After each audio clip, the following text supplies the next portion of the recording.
Girdėjau tokį vieną naują trendą. Tokia mada. Šitiek pragyvenau nuo naujųjų metų ir nežinau, kad šiemet yra madinga natūralumas. Ir žinot ką, natūralumą nori pateikti kaip nulis, nulis, nulis ir dar reikėtų nusimti nagus. Jokio makiažo, mes natūralios ir gražios moteris, ar ne? Ir kažkam tai yra patogu. Bet kas iš tikrųjų yra natūralumas? Nes tai, ką paduoda visuomenė, ne visada yra tai, kas yra tiesa. Ir čia yra tame paslaptis, kad natūralumas tai nėra apčiuopiamas dalykas. Tai yra vidinis mūsų dalykas. Aš esu natūrali, aš esu su savimi sąžininga, neišduodanti savęs, sakanti savo tiesą ir aš girdžiu save, aš girdžiu savo vidaus balsą. Tai reiškia, aš galiu išgirsti savo poreikius, ko aš noriu. Tiesiog, ko aš noriu. Ir aš ne iš tų, kuri patrauks savo poreikius ir pasakys, žinai, soriukas, mano sesė šiandien labiau reikia. Jo, aš varau ten padėt, mano poreikiai palauks. O ne, vyrui reikia pas draugus, reikia man dabar su vaikais pabūt. Ai, tas mano vakarėlis su draugėmis palauks. Ne. Tai natūralumas ne apie tai. Šitoj situacijoje mes išduodam save ir savo poreikius.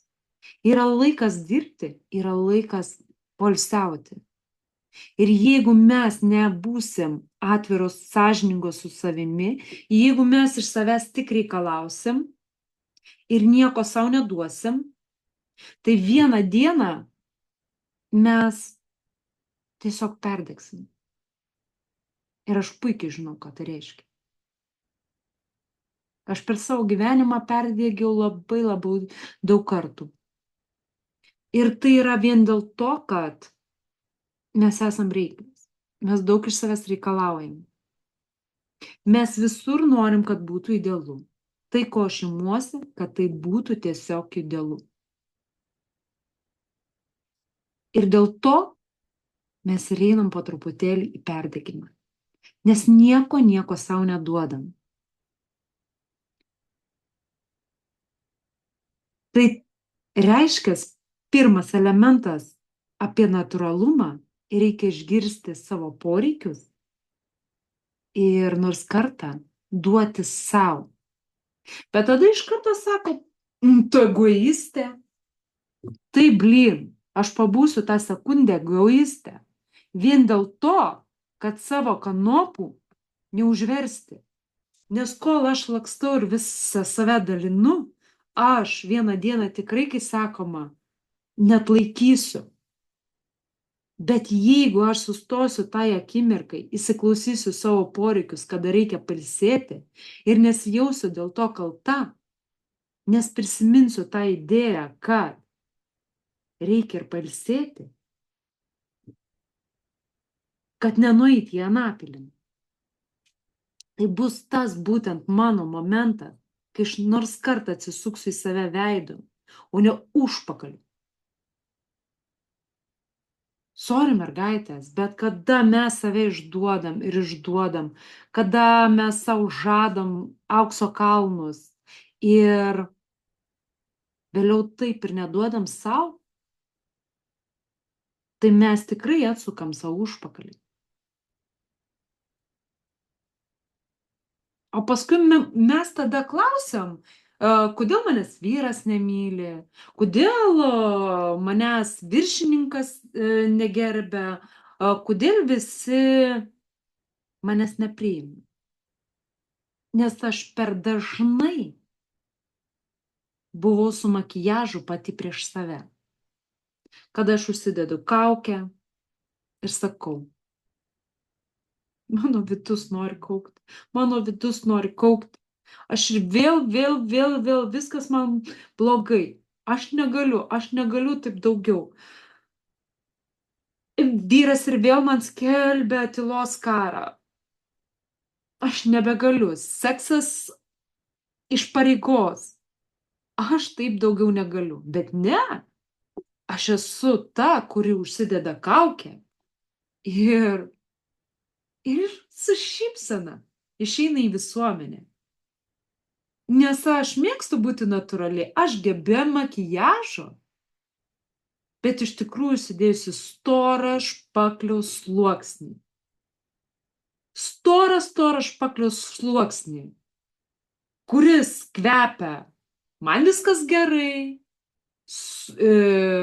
viskas bus gerai, aš dar pasistengsiu, aš tikrai rasiu išeitį, tai manyje yra problemos, aš nepakankamai stengiausi, aš buvau per aktyvi ir lindau jam į akis.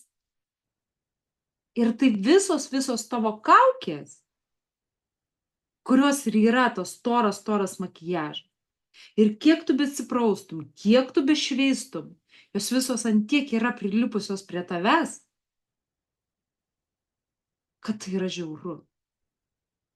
Ir aš prisimenu, kai aš ateidavau į samdomą darbą,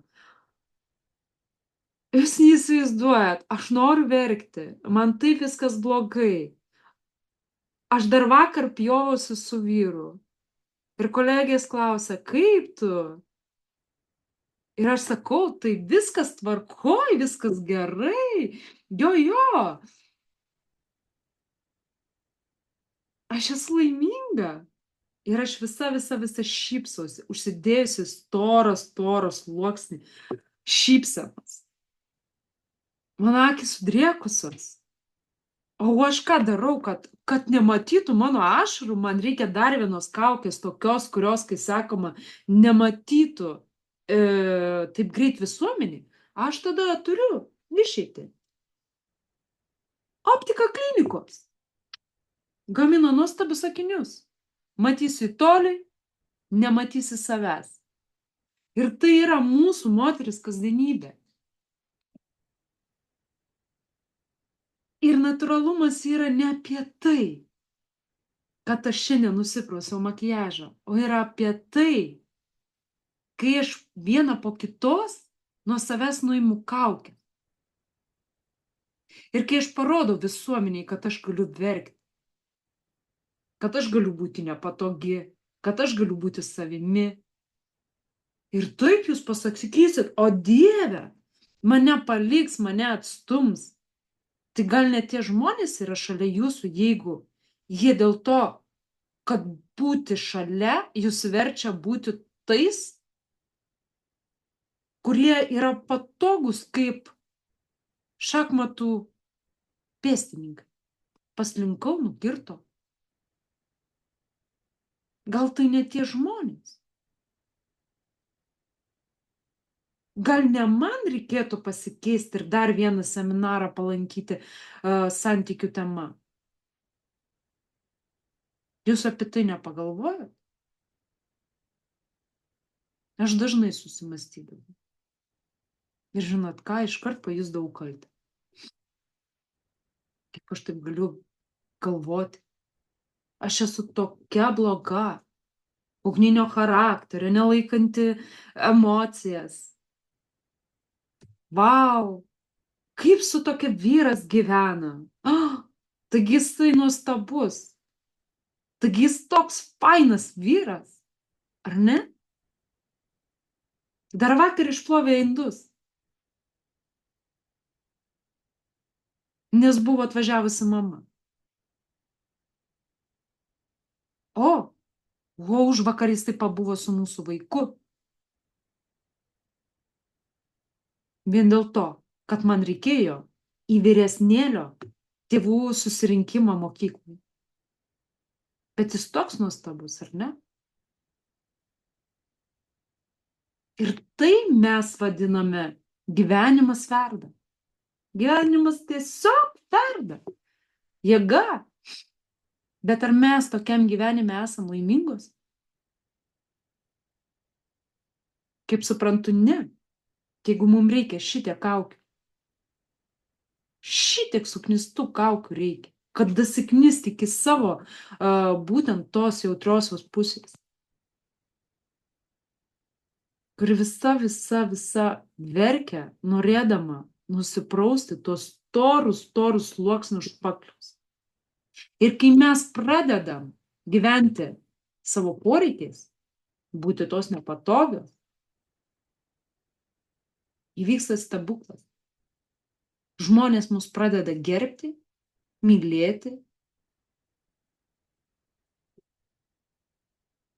Mes tampam savimi, o jie mus gerbia.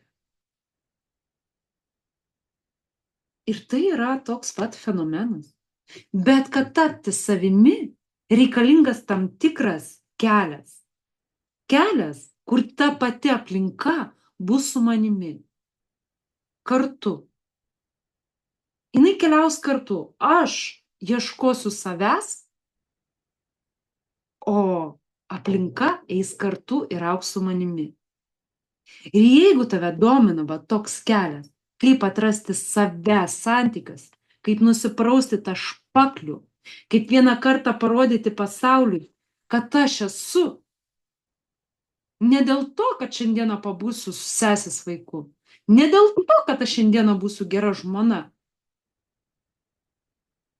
ir bandysiu atsiduoti per prievartą, bet dėl to, kad aš esu tiesiog žmogus, kuris nusipelno būti laimingas.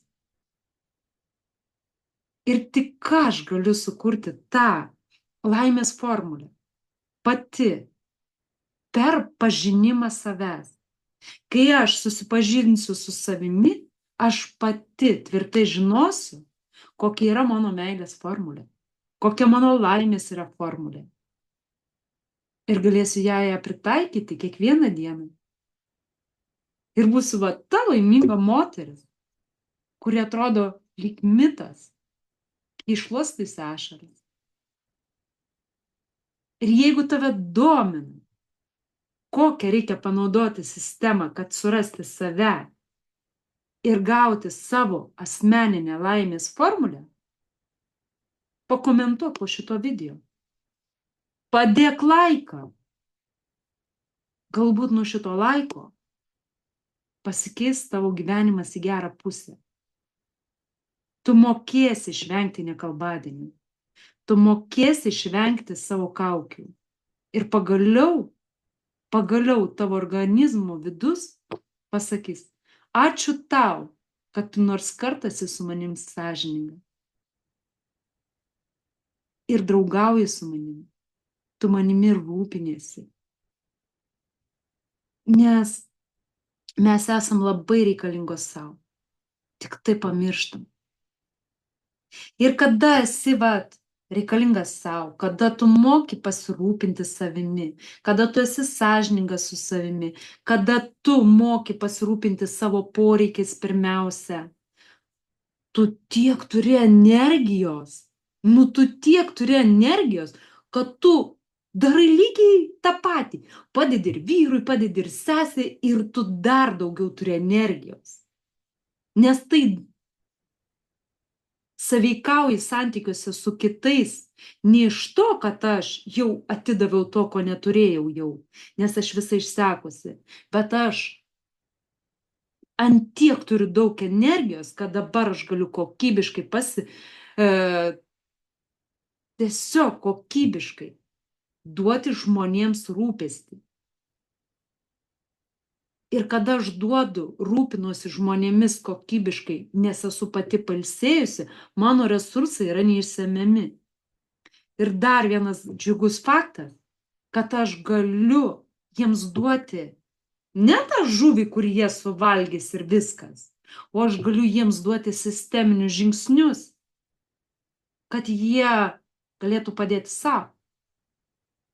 Ir man nereikėtų gaišti laiko, bet jie nenusisuktų nuo manęs, o jie mane brangintų.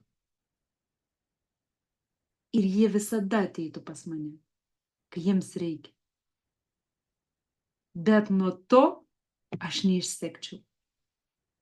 Nori tokio pokyčio, tokios bombos savo gyvenime? Dėk laiką, komentuok ir aš su tavim susisieksiu.